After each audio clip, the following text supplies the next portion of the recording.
Hi, welcome to my channel, Math Made Easy with Laurel. I'm Laurel, and in this video, we're going to take a look at a couple of examples of typical optimization problems.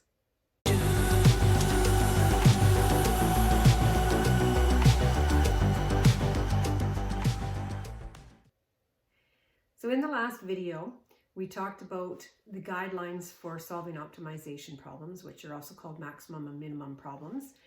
And the guidelines were to find the function that you needed to maximize or minimize, express it in terms of one variable, and then differentiate it, set the derivative equal to 0, solve, test, and check. So sometimes you will get optimization questions where the function is given, but typically you don't. So we're going to take a look now at a couple of examples of very typical optimization questions, just to give you some guidance on how you can solve them. So our first example says that a rectangular enclosure needs to be built along the side of a building. What is the largest size of enclosure that can be built if there are 400 meters of fencing available? So we have a building along one side. The fence will go along this side, and this side. So the question asks us, what is the largest size of enclosure? So you have to determine what exactly are they wanting to maximize. It's largest, so it's maximizing. And if we are talking about the size of the enclosure, that would refer to the area. So we want to maximize area. And the area of a rectangle can be expressed in terms of the two dimensions, length and width. We know that area is length times width. We have area in terms of two variables, and before we can differentiate, we need to replace one of those variables and write it in terms of the other. So what we're going to use to do that is the fact that we have 400 meters of fencing. So I know the total length of fencing, and because I'm going to use all 400 meters, will add up to 400 meters. So I know that width plus length plus width, or in other words, 2 times width plus length will equal 400. Therefore, length is equal to 400 minus 2w. I can use that for L in my equation. So the thing I want to maximize is area. I want to write it in terms of one variable. So length is equal to 400 minus 2w times w. Let's multiply this out before we differentiate. So it's going to be 400w minus 2w squared. Now we're going to take the derivative. We're going to set that derivative equal to 0 and solve.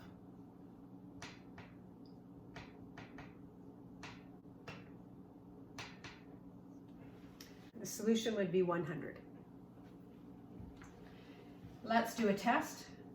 We're going to test the derivative in this interval, so I can choose 0. If we put a 0 in for w, the derivative will be positive, which means the function is increasing. I need to pick a value larger than 100, so let's pick 200 and test the derivative. 400 minus 4 times 200, which is 800, would be negative. So the function is decreasing in this interval.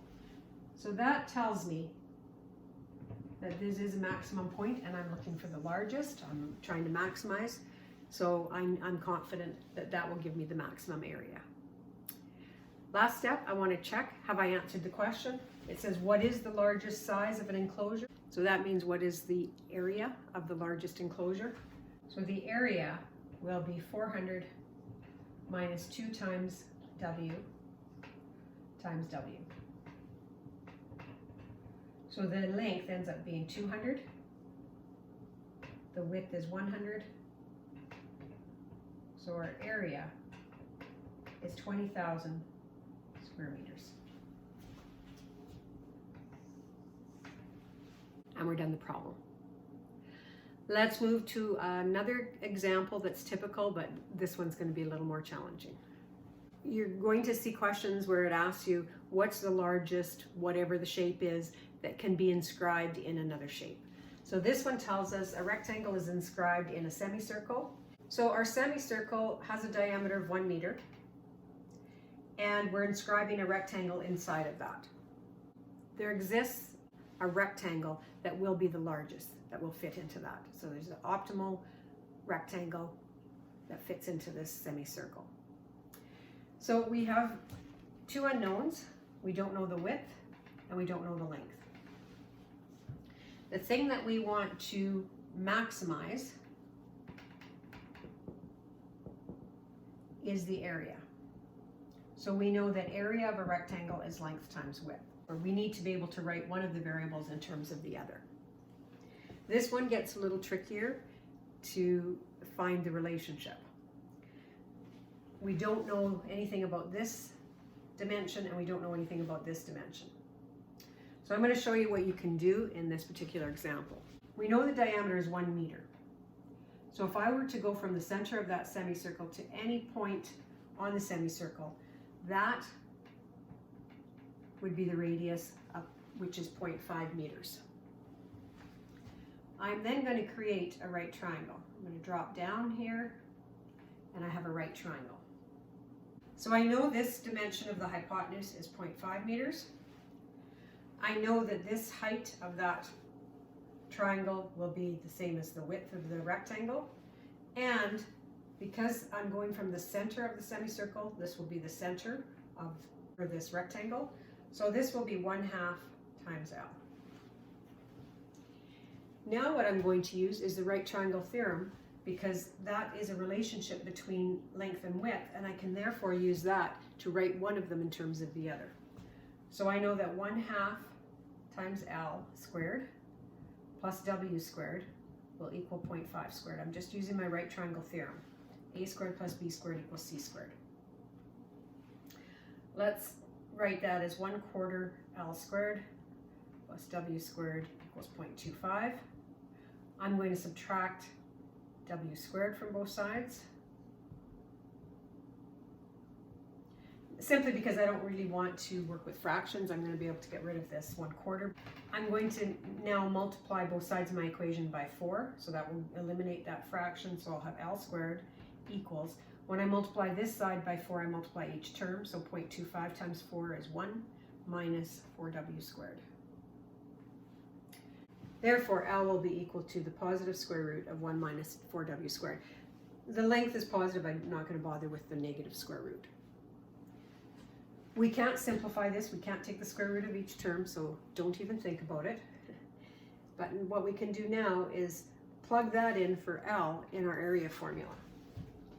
So area will equal square root of 1 minus 4W squared times W.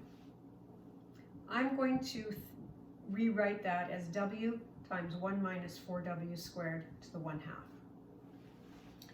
This is the function that I want to maximize. That's the function that I'm going to differentiate, set equal to 0, and solve. I cannot multiply through this time like I did last time, because this has got a power of 1/2. It's got an exponent, so I can't multiply through. So I am going to have to use the product rule. Remember, the product rule says to take the derivative of a product, you keep the first factor, W, and multiply by the derivative of the second factor. And to find this derivative, I have to use the power rule. So I've talked about these rules in previous videos.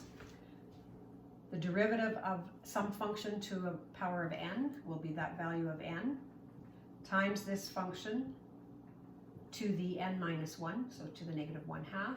Then the chain rule says I have to go inside the function and multiply it by the derivative of 1 minus 4W squared, which is negative 8W. That's just the first part of the product rule. My second part says I take this function and multiply by the derivative of the other function. Now I need to simplify this. So I've got 1/2 W times negative 8W gives me negative 4W squared. I'm going to put this in the denominator so that I can write it with a positive exponent. And this is just going to be 1 minus 4W squared to the 1/2. And because I'm dealing with fractions, I can think of that as being over 1. Now I'm going to set this equal to 0, and I need to solve this equation. I'm going to multiply numerator and denominator by this denominator so that I can combine these fractions. So when I do that, I'm going to have 4w squared over this denominator, plus when I multiply those two factors, the base is the same, so I add the exponents. So 1/2 plus 1/2, this will be 1 minus 4w squared to the power of 1 over my denominator. Now I can combine those numerators. So it's going to be negative 4w squared plus 1 minus 4w squared over that denominator.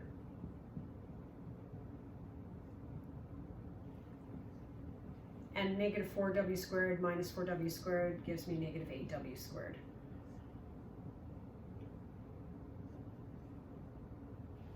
When you have a fraction equal to 0, we know a denominator cannot equal 0. So the only way this fraction is equal to 0 is if the numerator does. So in other words, I'm going to multiply both sides by the denominator. So the only way I'll get a solution is if 1 minus 8w squared is equal to 0. Which means 8w squared is equal to 1. So w squared is 1/8. And w is equal to 0.354 meters. We need to test. This is the simplified derivative. I'm going to test the sign of this derivative in this interval and in this interval. So I'm going to choose 0. So 1 minus 0 is 1. 1 minus 0 is 1. 1/2 is 1. 1 over 1 is positive. So the function is increasing in this interval. Here I have to be careful because I can't get too large of a value of w, or I'm going to be working with an imaginary number. And I can't choose a value that will make the denominator equal to 0. So I'm going to pick 0.4. So 1 minus 0.4 squared, when I multiply that by 8, it will be just over 1.28. So the numerator will be negative. If I take 0.4 and square it, times it by 4, and then subtract that from 1, that's a positive, which it has to be because I'm taking the square root. So I'm going to have a negative over a positive, which is negative. So just be careful when you're choosing values to test. We've tested. It's positive on this, the first derivative is positive on this side, negative on this side, so we know that this is a maximum. And the question says, what are the dimensions? So I've got the width. All I need to do is find length. So we plug this value in for w in here, but remember, use the value in your calculator. I've rounded it off to write it down. So use the actual value that you've calculated.